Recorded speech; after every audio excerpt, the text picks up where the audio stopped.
Ito nga po yung nakakalungkot, di ba? Parang kalalatag pa lang nung patakaran. Senator judges mismo ang lumabag. Yun yung nakakalungkot. Kaya nga pinaalala ng presiding Senator Judge Cudero, which is, yung kanilang oath na nung sila ay bago mag-umpisa ang impeachment trial, lahat ng senator judges ay nanumpa. At kasama sa panunumpa nila, ay mananatili sila na bukas ang pag-iisip at bukas sa lahat ng paliwanag at gagawin ng lahat para maging balanse at maging patas at mangibabaw ang katarungan. Ang problema, narinig natin kanina, hindi naman natin pangalanan na, ito ng public eh. Di ba, ang magkapatid na Turco, meron pa si Senator Lacson, di ba, ang sabi, stupid, you are blind, or you are becoming stupid because of your loyalty. Tapos, meron pa yung pagsisinungaling, yung mga kasinungalingan, inakusahan mo na ng lahat ng bagay na ito. Unahin ko lang muna yung ruling ng presiding officer patungkol doon sa sub judice rule. Parang meron din atang nakalabag agad-agad doon sa mga senator judge. Ano po masasabi nyo po rito? And tingin nyo po, napapanahon na ito at mahaba-haba na rin yung naging pasensya na pinagkaloob ng impeachment court, lalong-lalo na sa panig ng mga senator judge at ng prosekusyon. Oo, totoo po yan. Ako po ay ayon sa sinabi sa Admar na talagang panahon na para magsalita ang presiding officer at magbigay ng resolusyon at paninindigan patungkol po nga dito sa naglilipanan ng mga subjudice statements and actions ng mga parties involved. Napakaganda nga po na bago inimpisahan yung hearing ng Day 19, nilatag ni presiding Senator Judge Escudero, ano ba talaga yung parameters? Ano ba yung pwede nyo gawin?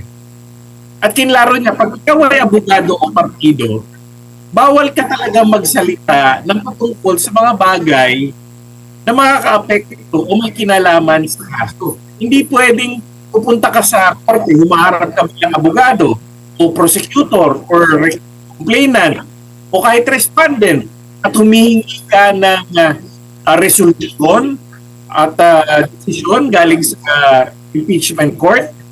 Pero at the same time, pumupunta ka rin sa labas at ililigawan mo mga tao kahit sila din ang inihingan mo ng popular support para makuha mo kung ano yung gusto mo. Na ito yung political end na gusto kong makuha.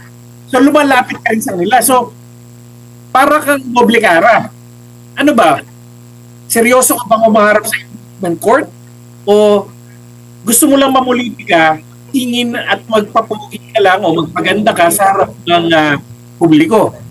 Kinlaro po yan dun sa resolusyon ni presiding Senator Judge pero kanina, sinabi niya, tigilan nyo na yan. Meron tayong subjudice rule, nasa rule 18 yan, at sinasabi, bawal kayo magkita ng patungkol sa kaso. Ngayon, at patungkol sa kaso yan, kung gusto nyo magpaliwanag sa labas, ang gamitin nyo, ibang mga tao na hindi nakalista bilang abogado o nag-a-appeal bilang abogado sa harap ng impeachment court. So gumamit kayo ng mga spokesperson. Actually, kung pinanood ng mga prosecutor at ng mga abogado ngayon na involved dito sa impeachment trial, kung ano yung nangyari sa mga nakaraang impeachment trial, kita naman nila eh.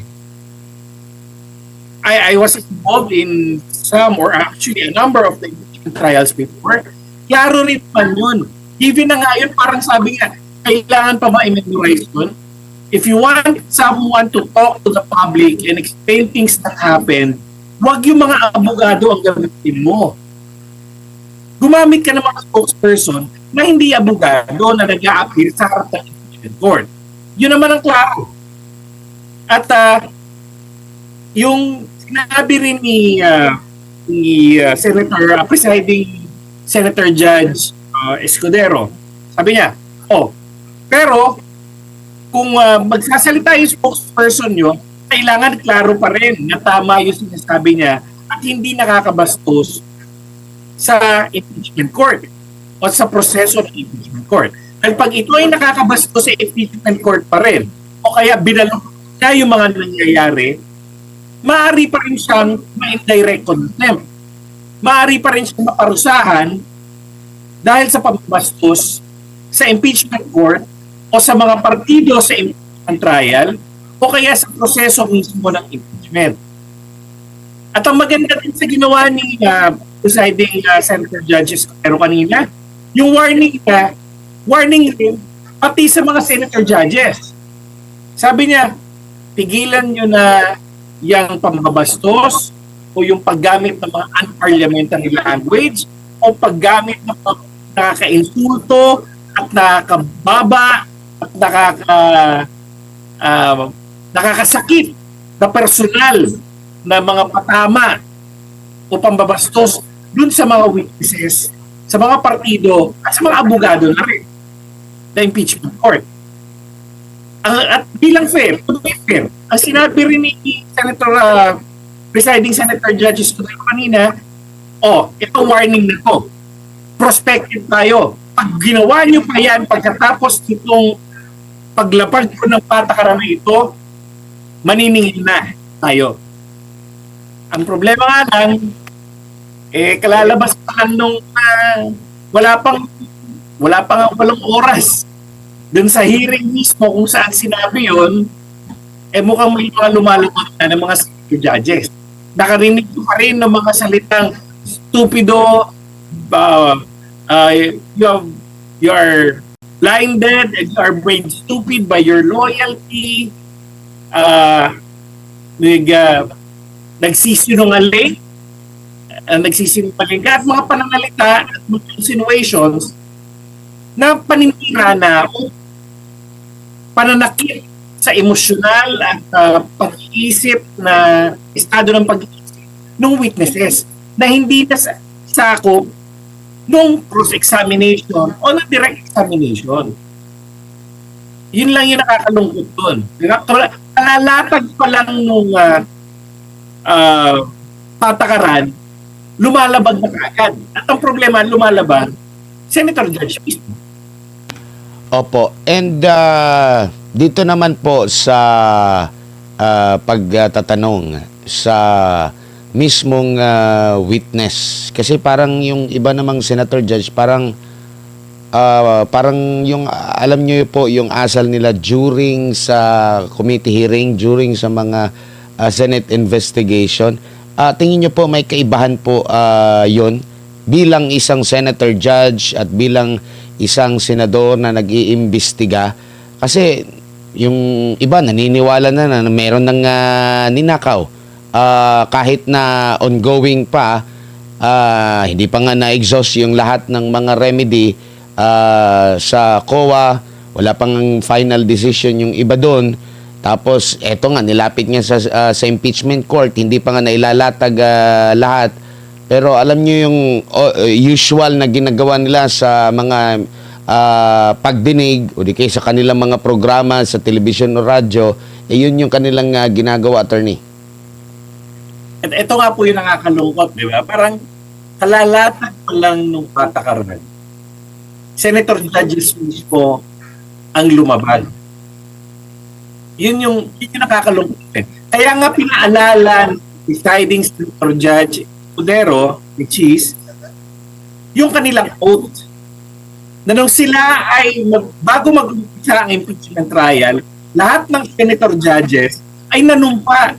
At kasama sa panunumpa nila ay mananatili sila na bukas ang pag-iisip at bukas sa lahat ng paliwanag at gagawin ng lahat para maging balanse at maging patas at mangibabaw ang katarungan.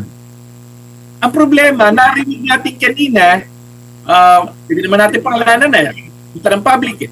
Di ba, ang magkapatid na Turco, meron pa si Senator Lacson, di ba? Ang sabi, stupid, you are blind, or you are becoming stupid because of your loyalty.